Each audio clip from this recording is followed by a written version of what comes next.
How did tanks with the thickest armor, biggest guns, and best engineering lose to inferior designs? Because invincible on paper doesn't mean invincible in reality.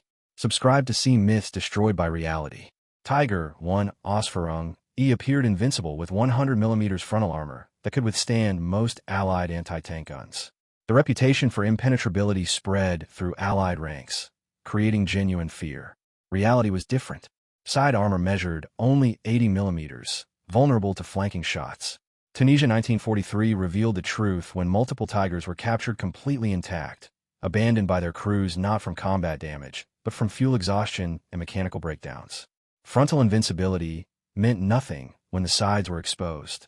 Tiger II, with Porsche turret, mounted the thickest operational armor in the war at 185mm frontal turret protection. No Allied gun could penetrate it frontally during 1944. But the curved turret design created a shot trap that deflected incoming rounds downward into the thin 40mm roof armor. The first 50 production models killed their own crews through this design flaw. Normandy 1944 proved that maximum thickness with fatal geometry equaled maximum vulnerability. Ferdinand deployed at Kursk with 200mm frontal armor, virtually indestructible from direct fire. German crews believed nothing could stop them. Soviet infantry proved them wrong by simply walking up to the immobilized Ferdinand tanks and climbing on top. With no machine gun for close defense, these armored fortresses were helpless against soldiers dropping grenades through hatches and engine grills. Impenetrable fronts meant nothing when defenseless everywhere else. Maus achieved the ultimate armor thickness with 240mm on the turret front, the thickest ever mounted on an operational vehicle. At 188 tons, it couldn't cross any bridge in Europe without collapsing the structure. Two prototypes were completed in 1944 to 1945, requiring snorkel systems to cross rivers underwater.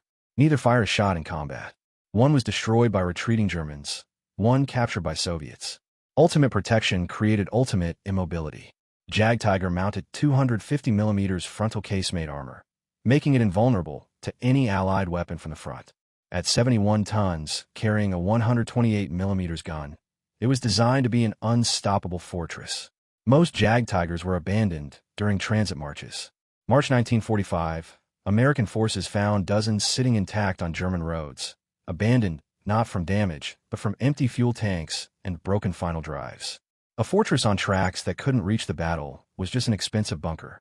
Elephant was Ferdinand with a machine gun problem solved, adding a bow-mounted machine gun for infantry defense.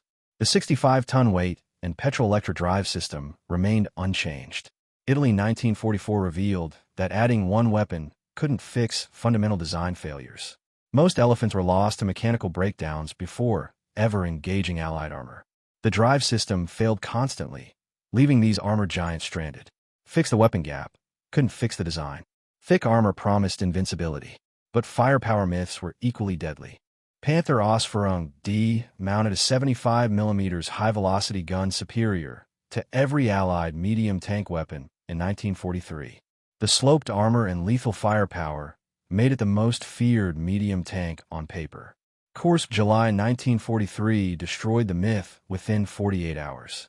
Of 200 Panthers deployed, 160 broke down from transmission failures before ever firing at enemy tanks. The perfect gun sat immobilized, unable to reach firing positions. Superior firepower defeated by engineering that couldn't deliver it to battle. Nashorn carried an 88mm gun capable of destroying any Allied tank at ranges exceeding 3,000 meters. German crews called it the sniper of tank destroyers. But the open-top design left crews exposed behind just 10mm of armor. Eastern Front 1944 proved the fatal flaw. Nashorns killed Soviet tanks from extreme distance, then died to artillery airbursts that wounded or killed unprotected crews. Could kill anything, couldn't survive the return fire. Sturmtiger mounted the most powerful direct-fire weapon of the war, a 380mm rocket mortar designed to level entire city blocks with single shots. Warsaw Uprising 1944 demonstrated its terrifying destructive capability. Only 18 units were ever built, each carrying just 14 rounds total. The ultimate firepower was utterly impractical for sustained combat. Enemies feared it, but numbers made it tactically irrelevant.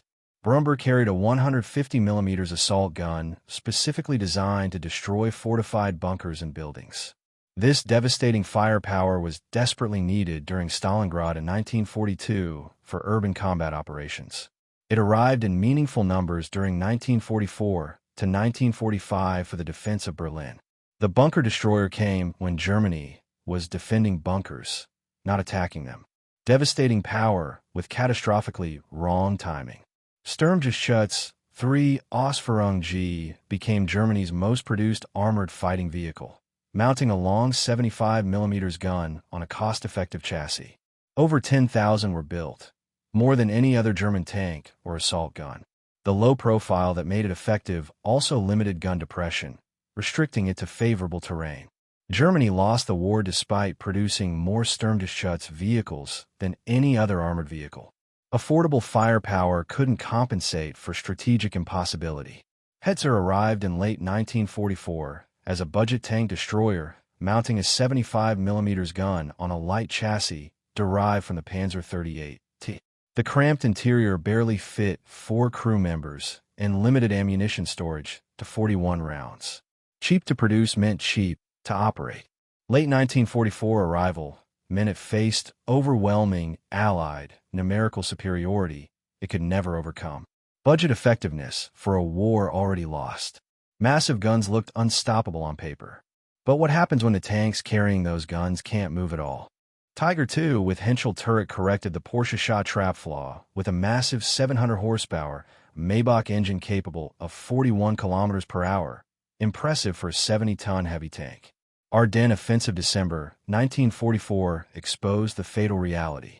Final drives designed for 45 tons carried 70 tons actual weight, lasting only 50 to 80 kilometers before catastrophic failure. 6 King Tigers reached the Amblev River but couldn't cross because their weight exceeded every bridge rating. Crews abandoned all 6 intact, walking away from functional tanks. Power without endurance meant speed without distance. Panther Ausführung A fixed the catastrophic transmission issues that plagued Ausführung D at Kursk. Engineers celebrated the improvements. Eastern Front winter 1943 to 1944 revealed a different nightmare. The sophisticated interleaved road wheels designed for superior weight distribution packed with mud during daily operations. Overnight temperatures froze the mud solid between overlapping wheels. Entire battalions sat immobilized each morning while crews used blowtorches for hours trying to free frozen wheels. Mechanical fixes meant nothing when weather defeated the design. Panther Ausführung G arrived as the final production variant in March 1944 with simplified manufacturing and all lessons learned incorporated. The fundamental flaw remained unchanged. Final drives still lasted 150 kilometers on average before failure. Normandy summer 1944 proved that perfecting the design couldn't overcome basic mathematics. Panthers broke down during deployment marches before reaching combat positions. The perfected tank carried the same fundamental failures. Jag Panther combined Panther speed with an 88mm gun, creating what looked like the ultimate mobile tank destroyer. Mounting 46 tons on the Panther chassis meant inheriting the Panther's failing final drives. Most Jag Panthers never engaged enemy tanks, breaking down during transit to the front. The mobile tank destroyer became a stationary wreck before firing its perfect gun. Panzer IV Ausführung J represented desperate simplification, removing the electric turret traverse system to save resources and production time. Crews manually hand-cranked the turret during combat. The tank weighed 25 tons on final drives designed for the original 18-ton specification. Simplified production created complicated combat operations. Reliability improvements came too late to matter.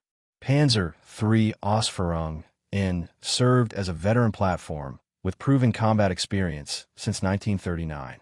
By 1943, progressive armor and weapon upgrades increased weight from 15 tons to 23 tons.